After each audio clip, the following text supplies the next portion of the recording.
where everybody knows that sex is being sold and bought in our state, and we can't touch it with our existing laws. Covered windows, blinking lights, cameras pointed at the front door.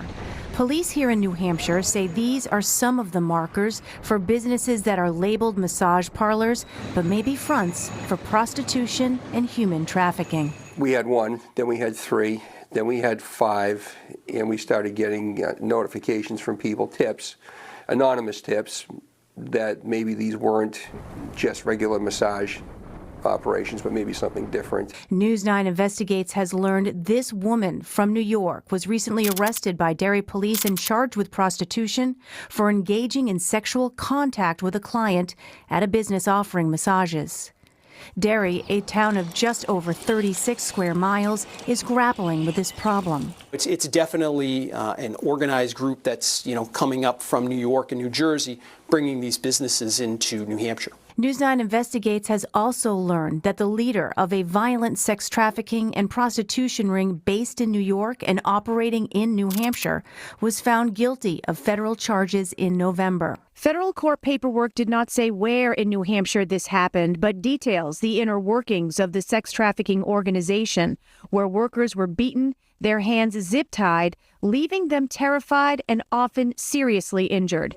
Trafficking survivor Jasmine Marino is not connected to the Derry case, but knows the feeling all too well. You're afraid. You need to make that quota or he's going to beat you. It's a horrible way to live. According to the National Human Trafficking Hotline in New Hampshire, there were 156 human trafficking cases identified since 2015 and 450 victims. The average age into the trade is between 12 and 14. Derry police said they are aware of these illicit businesses because they advertise on adult websites. News 9 Investigates called the New York number on that ad. The woman who answered did not speak much English. She sent me a text asking me to message her for a service. These types of illicit massage parlors are difficult to bust. That's because there's no state law that regulates them, which means police can't go in without a search warrant to check to see if everyone's licensed and to see if there's any illegal behavior going on. And that's one of the problems, isn't it? You don't know what's happening in there. Correct. We need facts, we need evidence, we need proof. If there was something illicit going on with trafficking or prostitution, that's pretty well guarded by the people committing the crime. Derry passed an ordinance with stricter requirements for massage businesses, enabling them to send cease and desist orders to 6 of them for multiple violations. If there's any inference of advertising that is discovered, that would also be a violation of the local ordinance. I'm just hoping somebody can do something to give these women a voice. Doreen Rossi has been a licensed massage therapist and member of the Massage Therapist Advisory Board for the State Office of Professional Licensure.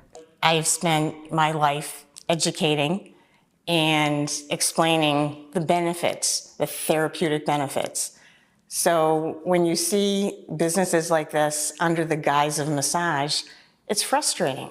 Legislation just passed by the House and Senate increases the penalty for prostitution from a misdemeanor to a felony.